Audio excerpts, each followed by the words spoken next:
Welcome back to Transform with Tori.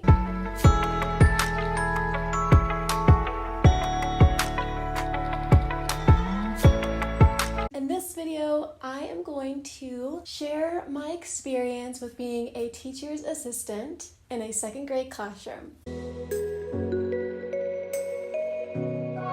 So to begin, I want to kind of describe the school that I was at. This was my first time ever being in a charter school, let alone in a different state. I was kind of feeling nervous about how everything would turn out, what my experience would be like. So this school's mission, what is their mission? What do they believe? In the school that I worked at, they believed that all subjects were of equal importance. So math was just as important as learning art skills and techniques, and music was just as important as learning English language arts. Another great thing about the school is since they value music so much, their students actually get the chance to learn different musical instruments. The lower grades usually do basic instruments. They also have singing lessons. The upper grades have more violins that they get to learn how to play, or cellos, wide range of classical music options. That was really neat, just walking through the halls and being able to hear the music. It was really peaceful and relaxing. What did I exactly do as a teacher's assistant? So the teacher was in charge of the main subjects. She mainly taught the curriculum, and then I was in charge of the extension period and the leisure period. The extension period was mainly an extension of their curriculum. So I would enhance their learning, whatever they were learning in history or math or phonics. So some of the extension activities that I had that you can use in your own classroom, whether that be for extra practice or just extra support in general for your students. If you are learning anything about geography or the states, I had a United States bingo lesson where I had templates already created and I printed those off, and each student got one copy. I cut all the call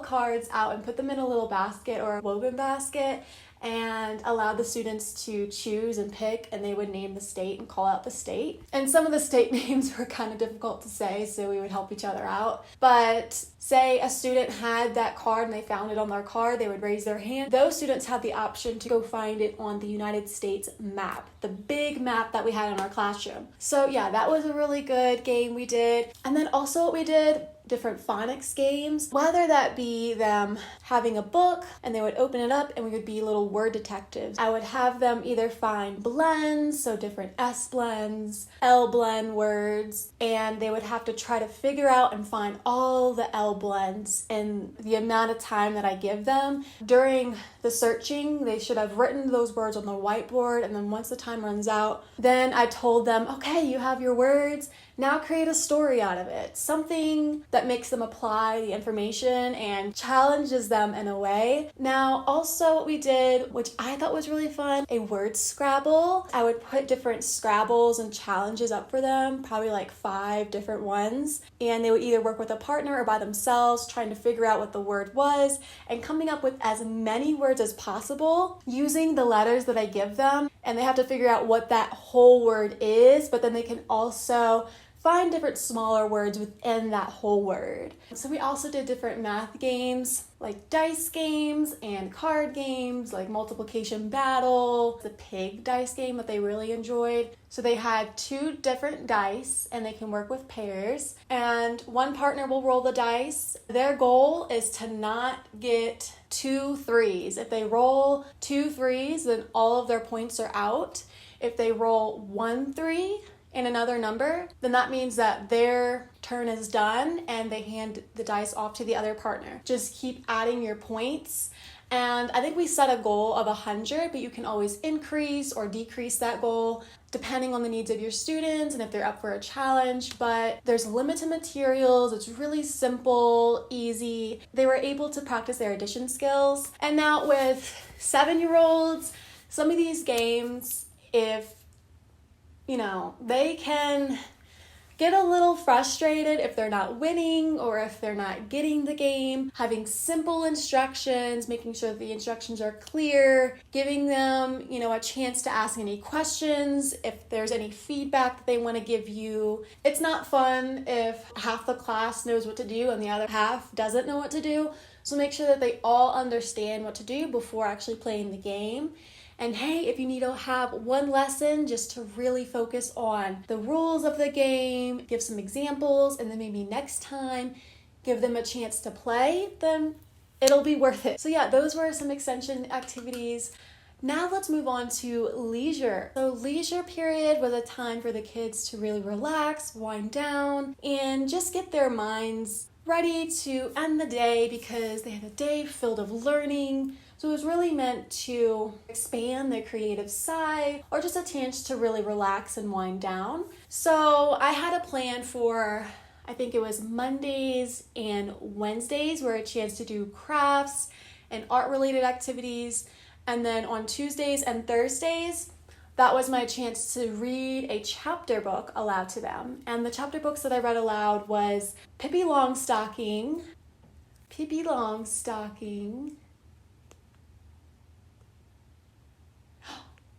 James and the Giant Peach, classic. And also I read Winnie the Pooh. So they really love those stories. And as I was reading aloud, what I normally would do was have them either color on a coloring page that I printed out for them, or they can work on their clay. They each had their own clay pieces and they could mold whatever shapes they wanted to, or they can work on a puzzle. It was really what they wanted to do that wouldn't make too much noise as I was reading aloud. We wouldn't really have them draw that much because they would get crazy with paper and just have like 8 sheets and paper would just be all over the classrooms. But if they had a notebook, they can draw whatever they wanted. Computer printing sheets, we limited those computer printing sheets. During those craft activities, we made different origami corner bookmarks and we made animals, made them look kind of like animals. We also had some different coloring pages that I had them to do watercolor from. They each had their own little watercoloring palettes, and then I just filled up some water for each table, and then they were able to paint as I either played some relaxing music in the background or read aloud a story to them. Also, what we did was made little pipe cleaner animals, and an example is this little cute little guy here, little dragonfly we made. Since there were only 7, I chose animals that had few pipe cleaners that you had to use and very simple. So with this one, all you do is you take a purple one, you fold it in half, and you can put beads just through it and it just comes off like that. And you can put beads either in half and then you can just put the beads through like that. And then also with the wings, you just fold them in half and make them circular. You can make them into any shape you want. It's really flexible. And the students can really have a lot of options and choice as to how they want their creatures to look because it's so flexible. We made a duck, I think. We made a dragonfly. We made a bird. But also what we did was, since we were reading Winnie the Pooh, what I found was felt finger sheets, creating the Winnie the Pooh puppets. We made 2 Winnie the Pooh characters, Piglet and Pooh, but you can make all of them if your heart desires.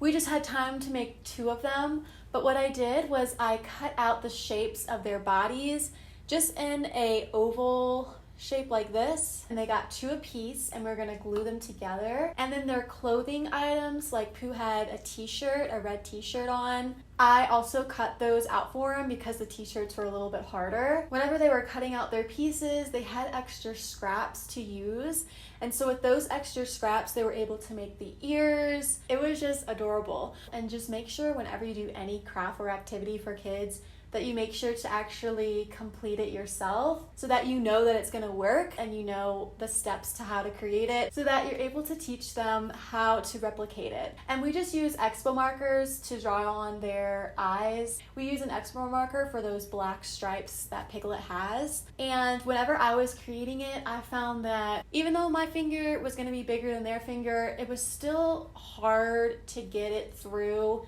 the two pieces that I glued together to have that finger puppet. So I just thought, a thinner piece to use was a popsicle stick. So that's what we ended up using.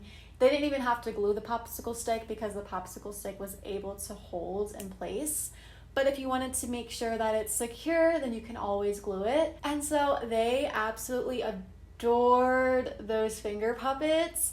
And I think we didn't get a chance to do this, but another idea that I had was, as I was reading the Winnie the Pooh book, they can take out their finger puppets and pretend to be the characters whenever the characters popped up. And it just gives them that more interactive experience while reading. If you were to create all of the characters with it, you can maybe create a puppet show, place the students in different groups, and then have each of the groups make a puppet show for the class. I really do wish that I had them with me. They are just precious. Like, when I say precious.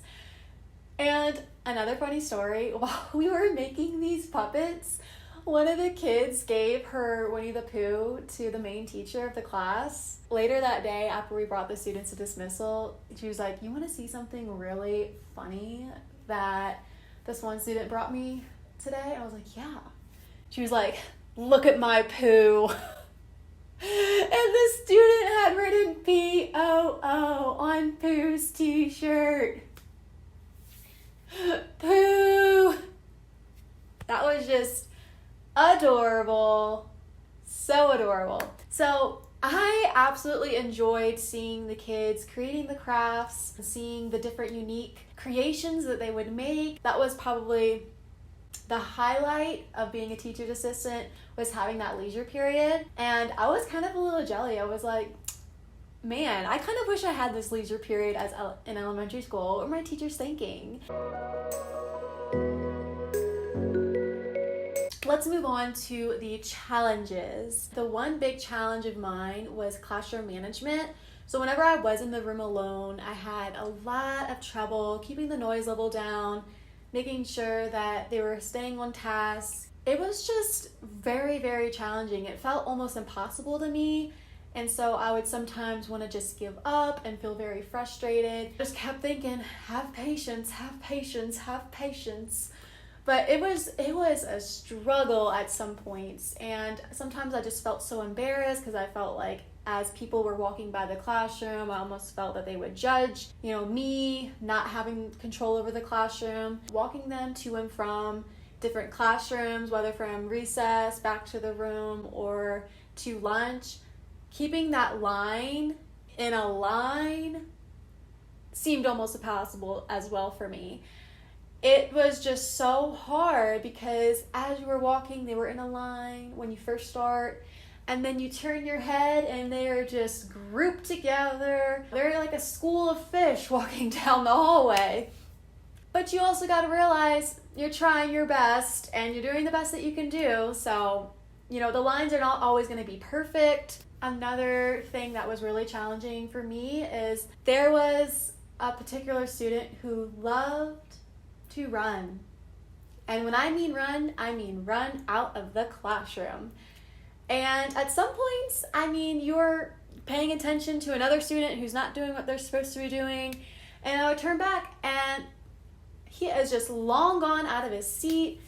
So I had to run around the school trying to find him at points, and it just brought my anxiety levels up. Just having that uncertainty of like, oh, am I going to find him? When I find him, will he even listen to me? And they had different teaching assistants throughout the year. They had about 6, so I was like their 7th teacher's assistant. Whenever new people come about, he always liked to test them. Ooh! He was a challenge, but he was just a sweetheart, very loving and kind to others. He was just going through some things at home that just affected his learning. He was able to do the work, he just tended to avoid it by running out of the room. But what did I learn out of this experience? I learned that I'm quite a calm spirit and calm-natured in the classroom. Bring that sense of safeness towards the kids and let them know that I truly care. I kind of have an open heart and I'm willing to listen to them and listen to their needs. And I also learned that the teacher's life is not really for me already. I mean, I'm glad that I'm being honest with myself and truly wanting to discover what it is I want. As I was going through that, I don't know if this is for me stage throughout the 6 months that I was there, I was like, you know what, I'm gonna keep searching and keep soul searching. What I ended up finding was a life and mindset coach program. And that's what I'm starting right now, called One Mind Academy. It just feels so right. It just lights my soul up. I have such a passion for personal growth, personal development, mindset shifts.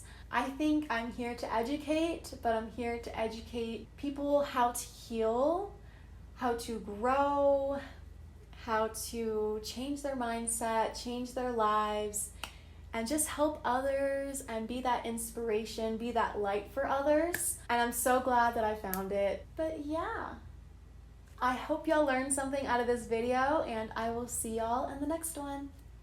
Bye.